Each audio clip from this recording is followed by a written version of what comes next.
श्री राम जय राम जय जय राम। श्री राम जय राम जय जय राम। श्री राम जय राम जय जय राम।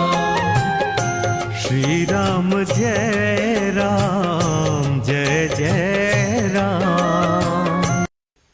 विशेष करते श्री सीता जी के प्रति ग्रामीण वनवासी नारियों का प्रेम आपके श्री मुख से सुनने की हमारी प्रार्थना स्वीकार करें। हम भी हमारे श्री राम के प्रति ऐसा ही निस्वार्थ प्रेम कर सकें, ऐसी प्रार्थना।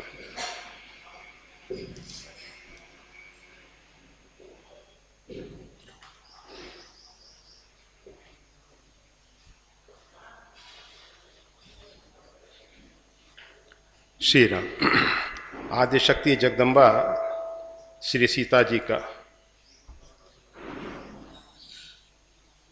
एक जो विशेष स्वरूप है, गोस्वामी तुलसीदास जी जिस समय रंग भूमि जब सिए पगधारी, देख रूप मोहे नर नारी, भगवती आदिशक्ति का स्वरूप देख के सभी लोग उनकी तरफ आकर्षित हो जाते हैं, चाहे वो पुरुष हो, पुरुष नपुंसक नारी व जीव चराचर कोई भी हो।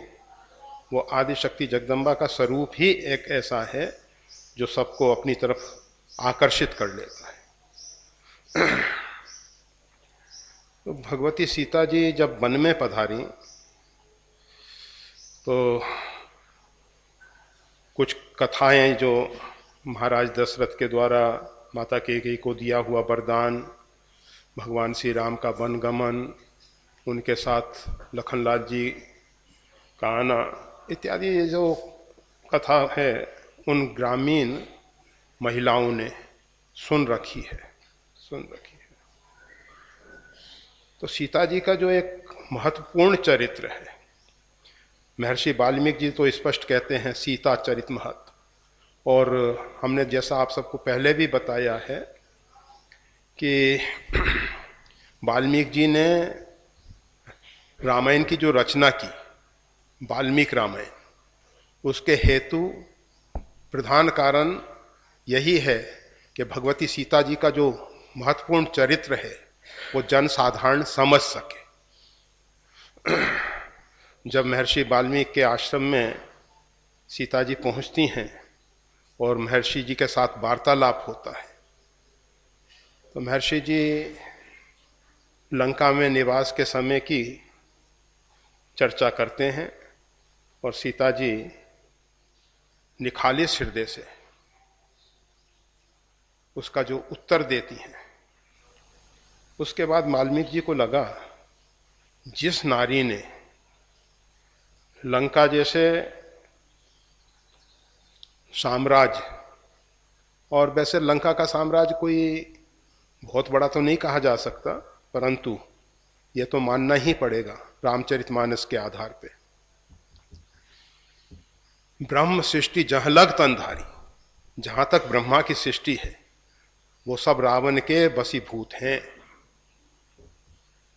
तो ऐसा जो सम्राट रावण, महाराज दशरथ को चक्रवर्ती सम्राट कहा जाता है, जरूर कहा जाता है, और वहां भी ऐश्वर्य की कमी नहीं है, फिर भी देखा जाता है आधि भौतिक समृद्धि में लंका आगे है। वाल्मीकि रामायण में लिखा है रावण के यहां सब जगह विद्युत लैंप की व्यवस्था थी, और अभी लंका में रावण की वो जो हवाई पट्टी रावण की, जहां से रावण का विमान उड़ान भरता था, रनवे, वो भी बताया जाता है। मतलब, और पुष्पक विमान को तो जीत के लाया था, वो तो सबको विदित है ही। मतलब ऐश्वर्य में कर जोरे सुर दिशि विनीता, देवता जो हैं हाथ जोड़ के उसके दरबार में खड़े हुए, इतना अधिक ऐश्वर्य वाला भौतिक समृद्धि से भरपूर भगवती सीता जी ने अपने उज्जवल चरित्र के द्वारा रावण को तिनके के समान समझा। तृणधर ओट कहत वैदेही, मतलब भगवती ने कहा मेरी दृष्टि में तुमसे तो ये तिनका श्रेष्ठ है, तुम मेरी दृष्टि में इतने भी सही नहीं हो। तो भगवती सीता जी का जब चरित्र सुना वाल्मीकि जी ने कि इन्होंने इस प्रकार के रावण के प्रस्ताव को ठुकरा दिया और किसी भी प्रकार से रावण की तरफ अपनी कृपामयी दृष्टि से नहीं देखा। वैसे रावण तो प्रणय याचना करता है और रावण ये नहीं चाहता था कि भगवती आदिशक्ति जगदम्बा जो है कृपा दृष्टि से उसको देखें। अगर वो देख लेती लोकप होई बिलोकत तो रे, भगवती सीता जी की कृपा दृष्टि पड़ जाने से लोकपाल बन जाता है व्यक्ति। वैसे रावण के यहां लोकपाल हाथ जोड़े खड़े हैं, पहले स्पष्ट कर दिया। परंतु भगवती सीता जी जो हैं रावण के इस प्रणय प्रस्ताव को सुनती भी नहीं है। स्वीकार करना तो बहुत आगे की बात है, वो शब्द भी सीता जी ने अपने हृदय में प्रवेश नहीं करने दिए। तो भगवती सीता जी के विषय में ये जो ग्राम की नर नारी हैं इन्होंने सुना है कि भगवती सीता जी जो हैं एक ऐसे राज परिवार से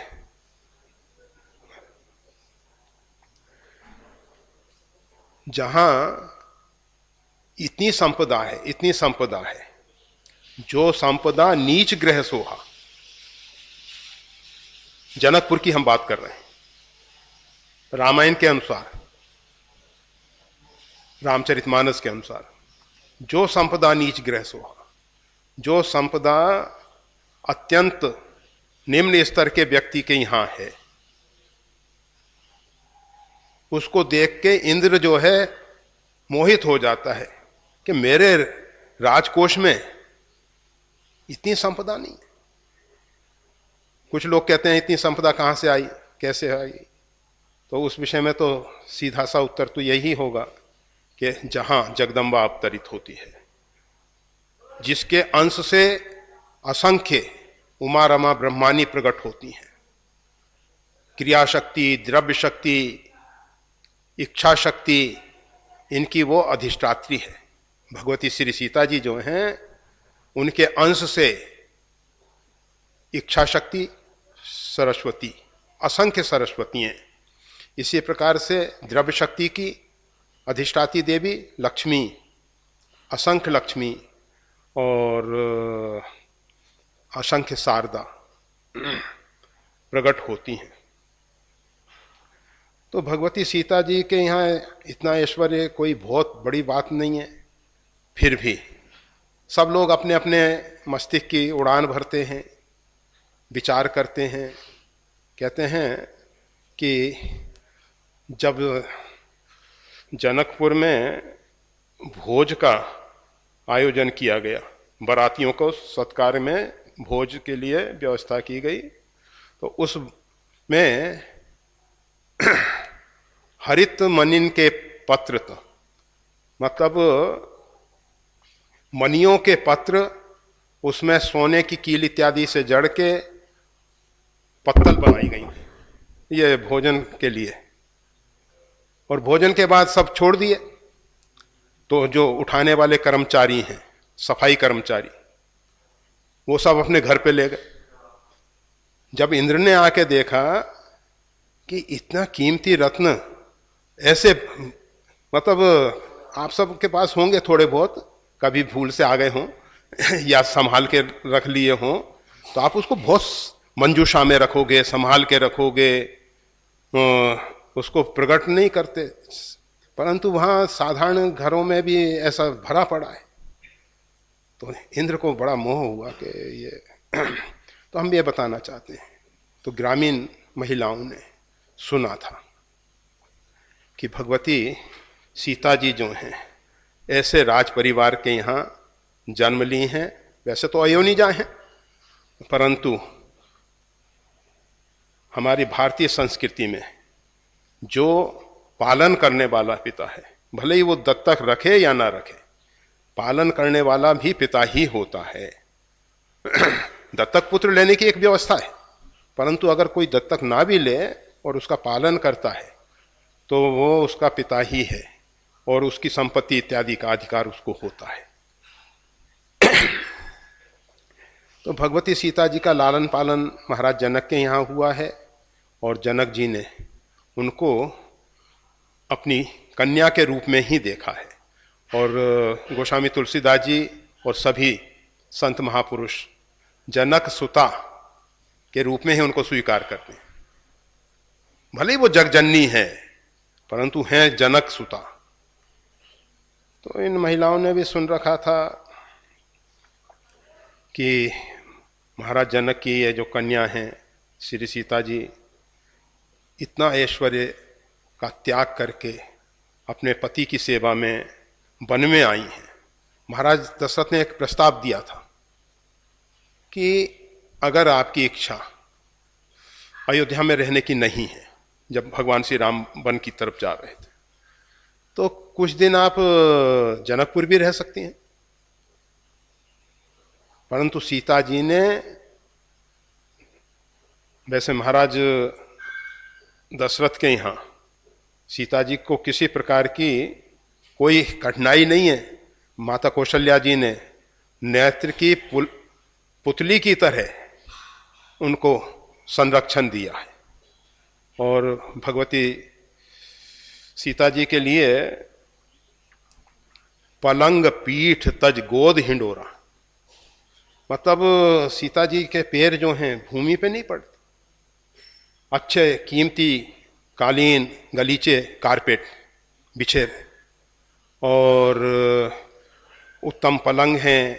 और कभी कोई उनको बालिका थी तो स्नेह बस प्रेम बस गोद में भी ले लेते थे। वैसे महाराज दशरथ ने भी, ये संसार के इतिहासों में ऐसा इतिहास देखने को नहीं मिलेगा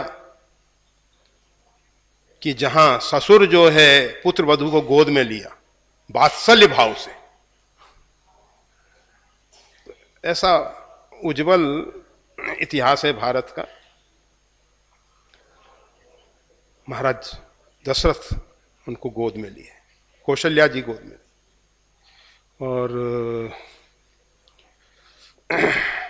दीप बात नहीं तारन कहूं, ये भी नहीं कहती थी कभी कि जो देवताओं के यहाँ दीप प्रज्वलित किए जाते थे। अयोध्या में प्रकाश के लिए दो व्यवस्थाएं थी, लंका में बिजली के बल्ब और अयोध्या में मणि दीप राजई भवन भ्राजई, मणि के दीप लगते थे, मणियों से प्रकाश होता था, मणियों से महल जगमगाते थे। परंतु देव स्थान पे देवताओं को दीपक प्रज्वलित करके उपासना के हिसाब से रखे जाते थे, दीपक रखे जाते। तो माता कौशल्या जी कहती हैं कि मैंने कभी भी उनसे यह भी नहीं कहा कि दीप की बत्ती को थोड़ा सा आगे बढ़ा दो, तारन कहूं। तो इतना मतलब सुख संपदा और सबका त्याग करके केवल पति की सेवा के लिए, और एक ऐसा आदर्श पूरे विश्व को दिखा दिया कि पातिव्रत किसको कहते हैं। लोग पातिव्रत की चर्चाएं करें, परंतु सीता जी ने भगवान श्री राम का एक क्षण के लिए भी त्याग नहीं किया, मतलब एक क्षण भी उनसे अलग नहीं हुई। त्याग का मतलब अलग नहीं हुई। जिस समय भगवान श्री राम ने कहा अब मैं कछ करूं ललित नर लीला, अब मैं कुछ ललित नर लीला करने जा रहा हूं। भगवती सीता जी ने कहा कि अभी तक आपकी लीलाएं कैसी हो रही थी महाराज? अभी ये ललित नर लीला जो आप कह रहे हैं, अभी तो थोड़े समय मैं देख रही हूं कि आपकी नरलीला ही चल रही है। पिता के वचन को मान के आप वन में आ गए हैं, महाराज विश्वामित्र के यज्ञ की रक्षा के लिए गए, गुरु आज्ञा का पालन करते हुए धनुष भंग किया, मेरे साथ परिणय हुआ, आदि आदि, वो भी सब आपकी नरलीलाएं। भगवान श्री राम ने कहा कि अब जो लीलाएं होने वाली हैं उसमें इनसे कुछ भिन्नता दिखाई देगी। जिस लीला को देख के सती जी मोहित हो गई, जरा विचार करें। त्रिभुवन गुरु सर्वज्ञ शिव, और जिन्होंने रच महेश निज मानस राखा, वो शिव की पत्नी सती महारानी भगवान की लीला को देख के मोहित हो जाती। तो ऐसी भगवान ललित नर लीला करने जा रहे हैं।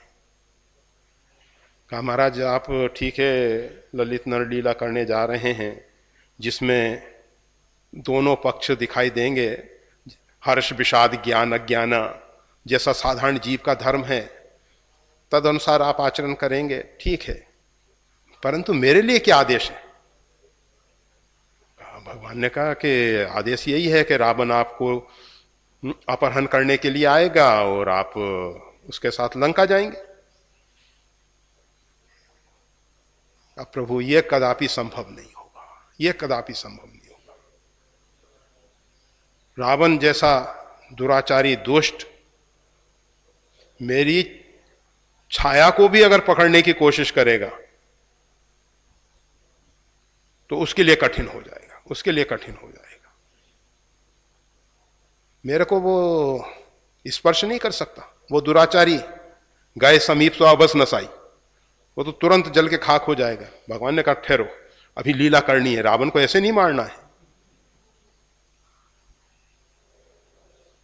सीता शोध का कार्य में भगवान ने नर लीला का स्पष्ट स्वरूप दिखा दिया। नहीं तो भगवान अंतर्यामी जानते हैं कि लंका में इस प्रकार से सीता जी निवास करती हैं, परंतु नर लीला में उन्होंने स्पष्ट दिखा दिया। सीता शोध के लिए सुग्रीव से मित्रता करते हैं, मित्रता करने के बाद वानर समूह सीता शोध के लिए जाता है। तो भगवती सीता जी ने स्पष्ट कहा कि भगवान ये संभव नहीं है, ये संभव नहीं। भगवान श्री राम ने कहा ठीक है, एक उपाय है, तुम पावक में करो निवास, तो आप अच्छा है कि अग्नि में निवास कर लें। भगवती सीता जी तो समझ गई कि भगवान मेरे को अपने अंदर विलीन करना चाहते हैं। अग्नि मुखाद रग्नि, उस परमात्मा का मुख में अग्नि का वास है। तो भगवती सीता जी को उन्होंने अपने अंदर प्रविष्ट करा लिया और छाया को वहां छोड़ा। तो हम ये बता रहे थे कि सीता जी का जो भगवान श्री राम के प्रति प्रेम है, अनुराग है, उसको ये ग्राम की जो नर नारियां हैं ये सब सुन रखी हैं कि देखो कितना इनका पति के प्रति प्रेम है, निष्ठा है। पति वन में आए तो इन्होंने अपनी सब सुख सुविधाओं का त्याग करके पति का अनुसरण किया, और वन में भी किसी भी समय किसी भी परिस्थिति में सीता जी भगवान के मुख को उदास नहीं देखना चाहती।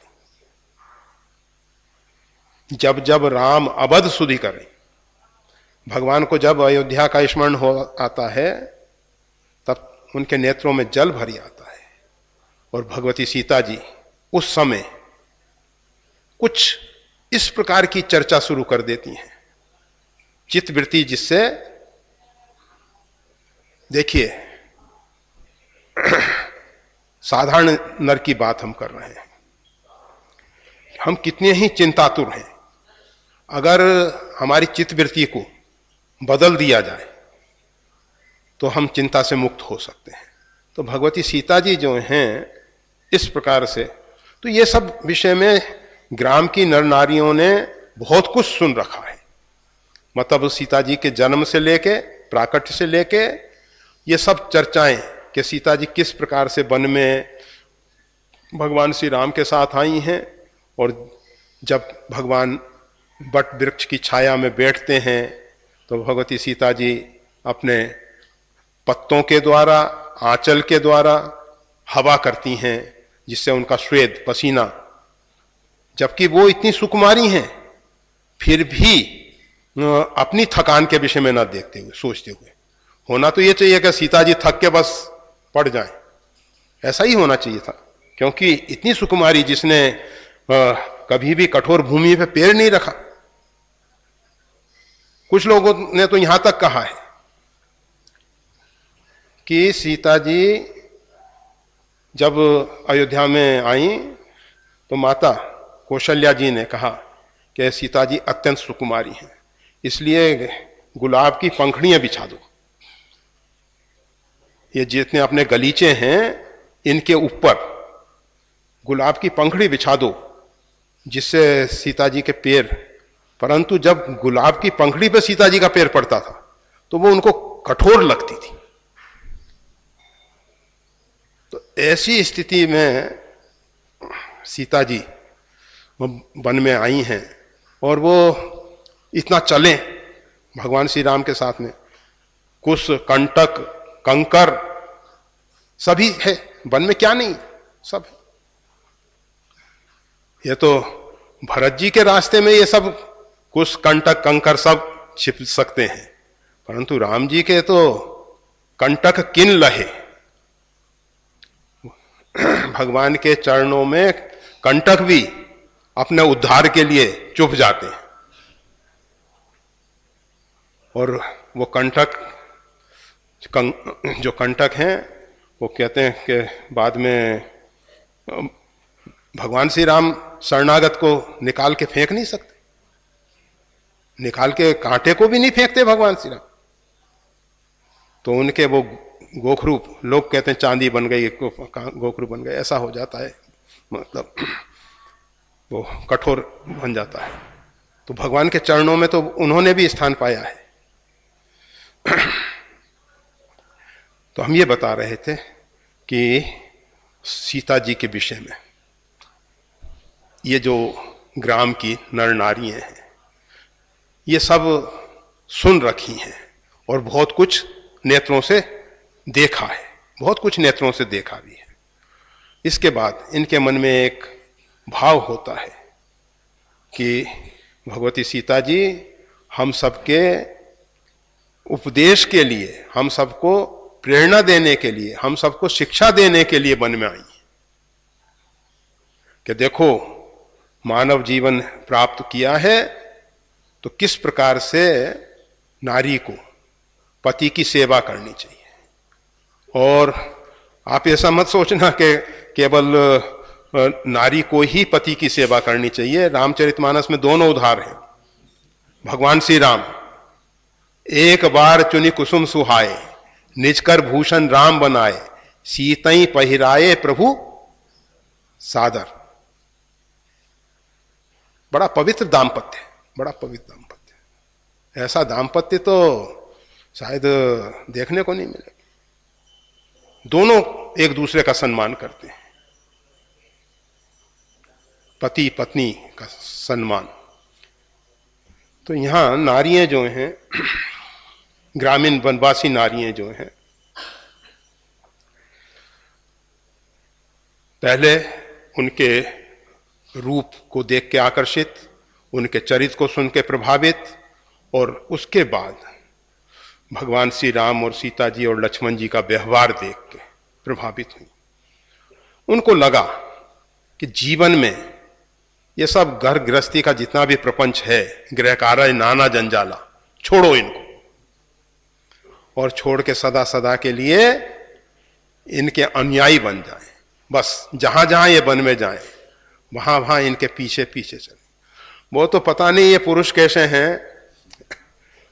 जब नारियां भगवान श्री राम और भगवती सीता जी के पीछे पीछे चलने लग जाती थीं तो जबरदस्ती लोटा लाते थे।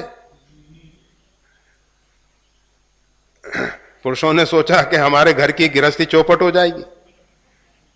और आपको मालूम है, जब भगवान श्री कृष्ण वन में लीला कर रहे थे उस समय उनको भूख लगी, ब्राह्मण लोग यज्ञ कर रहे थे। भगवान श्री कृष्ण के आदेशानुसार गोप ग्वाल बाल ब्राह्मणों से यज्ञ में कुछ भोजन की इच्छा लेके गए, परंतु उन लोगों ने उनकी तरफ देखा भी नहीं, तिरस्कार कर दिया। भगवान ने कहा अब इनकी पत्नियों के पास जाओ। तो ब्राह्मण पत्नियों के पास जब गए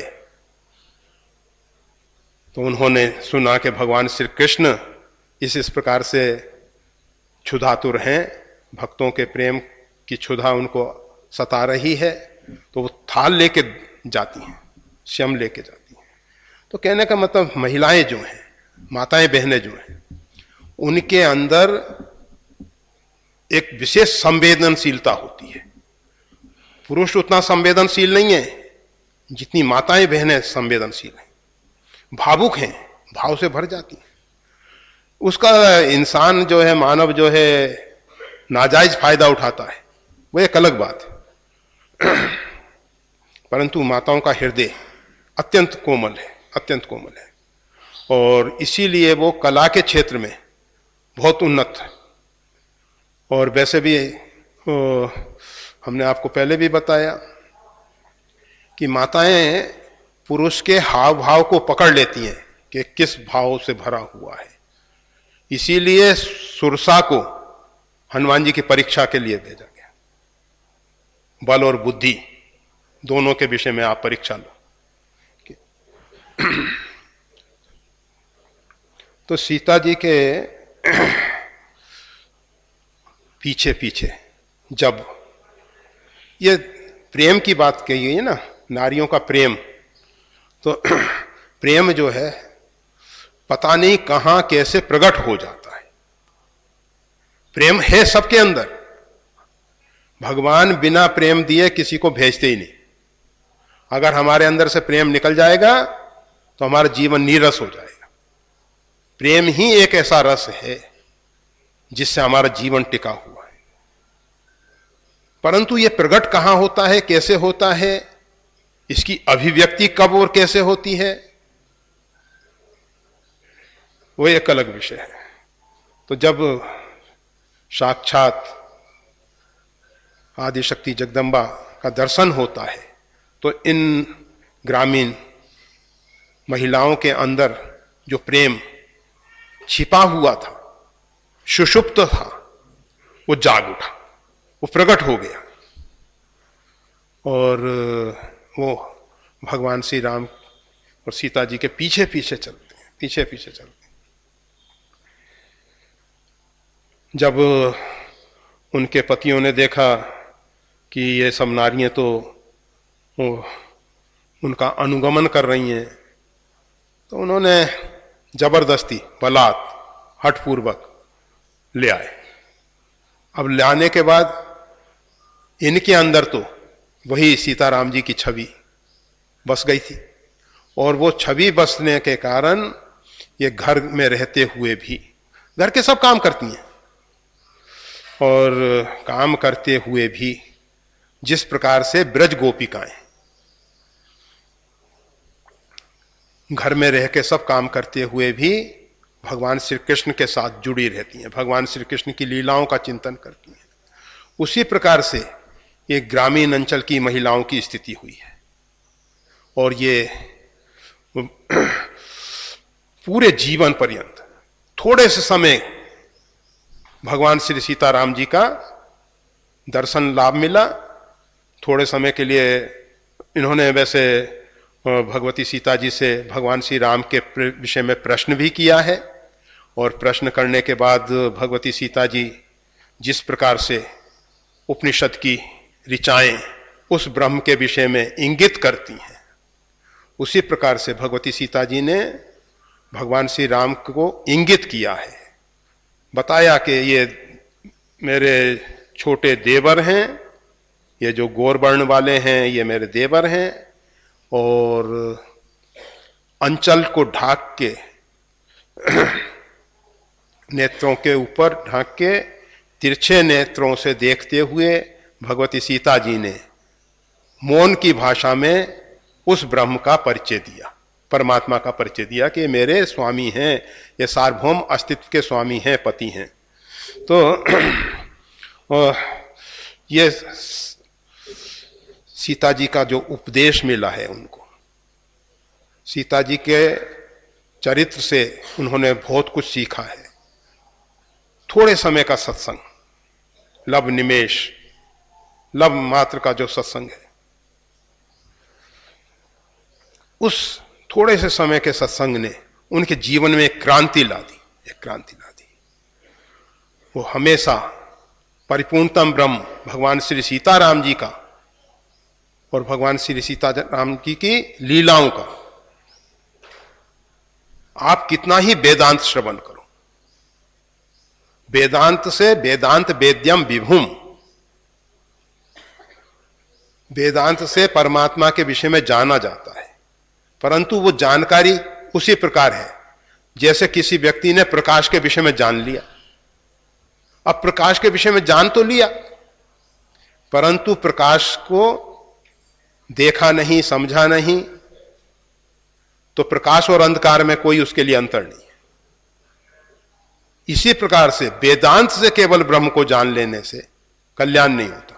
वैसे गोस्वामी तुलसीदास जी सोपान बताते हैं, जाने बिन न होई प्रतीति, बिन प्रतीत होई नहीं प्रीति, प्रीत बिना नहीं भक्ति दृढ़ाई।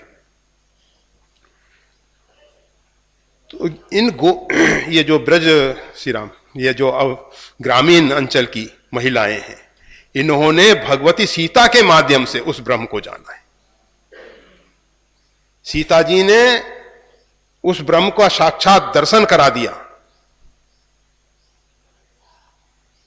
और जब ऐसे योग्य गुरु के द्वारा हम उस ब्रह्म का जानते हैं, केवल वेदांत से नहीं, नहीं तो वेदांत पढ़ पढ़ पत्थर हो गए, सुन सुन हो गए ईंट, कहे कबीर सुनो भाई साधो, लगी ना ज्ञान की छींट। तो हम ये बता रहे थे कि एक जो ग्रामीण अंचल की महिलाएं हैं, इन्होंने उस ब्रह्म को कैसे जाना, भगवती सीता जी के द्वारा जाना, और दर्शन भी किया, उस ब्रह्म को साक्षात्कार करा दिया, सगुण साकार रूप में साक्षात्कार करा दिया। बस उसके बाद इनका जो जीवन है, पूरे जीवन पर्यंत वही सीताराम जी की मधुर झांकी, वनवासी राम, राम बाम दिस जान की लखन दाहिनी हो, ध्यान सकल कल्याणमय, सुरतर तुलसी तोर। इस ध्यान में ये जो ग्रामीण महिलाएं हैं, इस ध्यान में डूबी रहती है, इस ध्यान में डूबी रहती है। घर के सब काम करते हुए भी भगवान की लीलाओं का चिंतन करती रहती हैं। भगवती सीता जी के चरित्र का जो उन्होंने श्रवण किया है, जो राम जी का चरित्र उन्होंने सुना है, उसका चिंतन करती रहती हैं।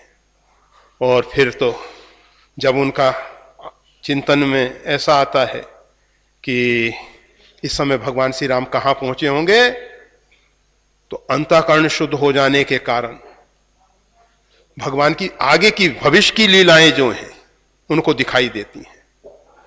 हम बता रहे हैं कि पूरे जीवन पर्यंत ये ग्रामीण अंचल की जो महिलाएं हैं, भगवान श्री राम के राज तिलक की लीलाएं, भगवान श्री राम की जो आगे की भविष्य की लीलाएं हैं, जिस प्रकार से वाल्मीकि जी ने भविष्य की लीलाओं को देख के लिख दिया, इसी प्रकार से ये जो महिलाएं हैं, ये सब वो भगवान की उन दिव्य लीलाओं को देखती हैं और उनका चिंतन करती रहती हैं।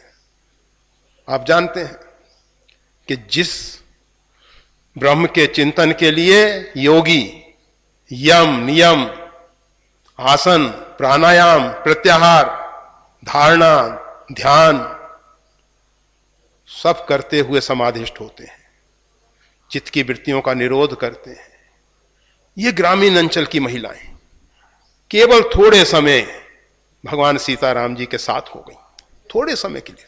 और गोस्वामी तुलसीदास जी तो यहां तक लिख देते हैं कि आज भी अगर किसी व्यक्ति को वनवासी राम का स्वप्न में दर्शन हो जाए, प्रत्यक्ष की बात नहीं करते, अगर स्वप्न में भी दर्शन हो जाए वनवासी राम का, तो इस भवाटवी से निकलने के लिए मार्ग मिल जाएगा।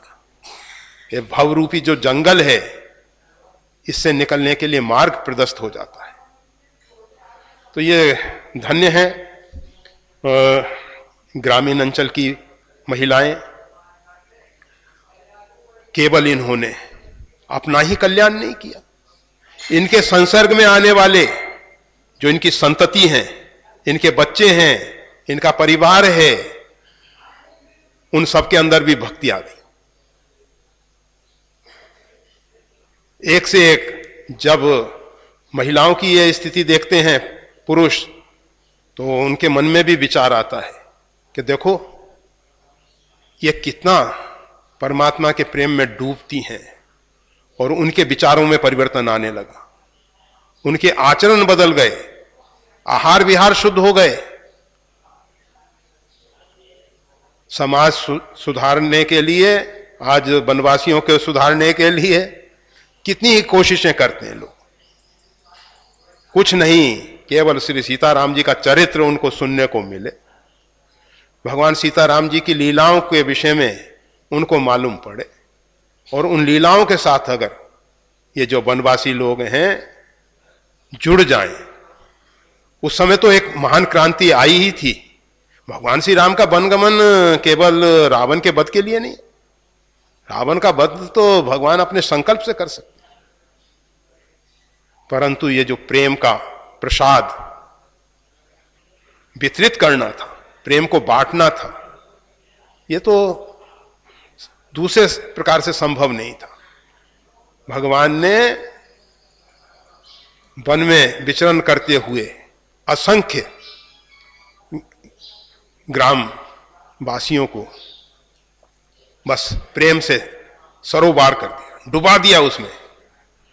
तो इनका पूरे का पूरा परिवार, और फिर तो आप जानते हैं जिस परिवार में एक भागवत वैष्णव भक्त पैदा हो जाता है, उसकी 21 पीढ़ी तर जाती। तो इन महिलाओं ने अपना तो उद्धार किया ही, और अपने उद्धार के साथ साथ अपने आगे और पीछे के कितने मतलब पूर्वजों का और आगे आने वाली संतति का सबका उद्धार कर दिया, सबका उद्धार कर दिया। परंतु अब आगे इसमें लिखा गया है, हम भी हमारे श्री राम के प्रति ऐसा ही निस्वार्थ प्रेम कर सकें। बस उपाय तो वही है, जाने बिन न होई प्रतीति, बिन प्रतीत होई नहीं प्रीति, और प्रीत बिना नहीं भक्ति दृढ़ाई। हो सकता है कि भूमि पे पानी गिरा हुआ है, पैर फिसल जाएगा, थोड़ी देर के लिए उसकी चिकनाहट जो है वो किसी को गिरा सकती है, दुर्घटना हो सकती है। उस पानी की चिकनाहट से किसी को लाभ नहीं होने वाला है। इसी प्रकार से ये जो परमात्मा को बिना जाने जबरदस्ती नहीं, हम कहते हैं मानो, ऐसे किसी को जबरदस्ती मनाया जाए कि भगवान को मानो, नहीं मानने वाला। और मना लोगे थोड़ी देर के लिए जबरदस्ती, हम देखते हैं बहुत से बच्चों को जबरदस्ती माताएं गर्दन को पकड़ के चरणों में रख देती हैं, वो नहीं झुकना चाहता है, जबरदस्ती रखते हैं, कोई फायदा नहीं, कोई फायदा नहीं। इस चेष्टा के स्थान पे अगर परमात्मा श्री राम का उज्जवल चरित्र उनको सुनने को मिले और उनके हृदय में बस ऐसे संस्कार भर दिए जाएं जिससे परमात्मा का गौरव, परमात्मा का परत्व, परमात्मा की महिमा समझ में आ जाए बच्चों को, तो बस भक्ति आ ही जाएगी, आ ही जाएगी। परंतु और कोई दूसरा ढंग नहीं, एक ही ढंग है। तो बस हमारे अंदर अगर उस प्रकार की प्रीति, निस्वार्थ प्रेम ग्रामीण अंचल के जो महिलाएं हैं उनको जो प्राप्त हुआ, वो हमारे अंदर भी वही प्रेम है, पर छिपा हुआ है। उसको निरावरण करने की जरूरत है। और एक ही उपाय, ये भागवत चरित्र, ये रामायण, नियम बना लो कि रामायण की एक चौपाई पे 1 घंटा मनन करेंगे। ये नहीं पाठ करेंगे, पाठ तो बहुत कर लिए, करते हैं, कर रहे हैं, करेंगे, बहुत अच्छा है, छोड़ना नहीं इसको। परंतु एक नया नियम, एक चौपाई के मनन करेंगे। और जब उसके विषय में आप मनन करेंगे, चिंतन करेंगे, तो ये चौपाई जो है ना, इनके पीछे रामचरितमानस में है पुरीन सघन चारु चौपाई। आपके यहां जैसे कमल कुंड है, अभी तो पत्ते उसके शीतकाल के कारण सब मतलब समाप्त हो गए हैं, परंतु जब समय आता है तो पूरे पत्तों से जल नहीं दिखाई देता। तो ये चौपाइयों के पीछे परमात्मा छिपा हुआ है, परमात्मा छिपा हुआ है। जैसे कमल के पत्तों के नीचे जल छिपा, ये रामचरितमानस की जो चौपाइयां हैं, इनके पीछे ब्रह्म का चिंतन होगा, ब्रह्म का दर्शन होगा, साक्षात्कार होगा। एक चौपाई, सतपंच चौपाई मनोहर, कोई भी 7-5 चौपाई, उस पे मनन करो। और वैसे तो जब तक हमारे अंदर अविद्या है, तभी तक हम परमात्मा से दूर हैं। और रामचरितमानस की चौपाइयां हमारे अंतःकरण के अविद्या जनित विकारों को दूर कर देंगी। अहमता, ममता, अस्मिता, अभिनिवेश, ये जो अविद्या जनित विकार है, ये रामायण की चौपाइयां दूर कर देंगी। बस मनन करने की जरूरत है, चिंतन करने की जरूरत है। और चिंतन में हमें ऐसे डूबे।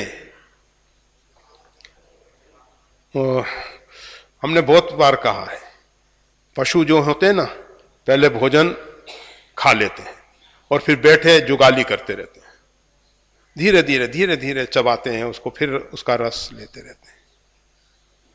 तो आप पाठ कर लिया, फिर एक चौपाई पे मनन करो, उसके लिए कुछ समय दो। ऐसा नहीं कि 2-5 मिनट में नहीं, समय दो। ठीक है, अगर ऐसे सीधे समय नहीं मिलता है, बैठ के नहीं कर सकते हैं, तो चलते फिरते करो।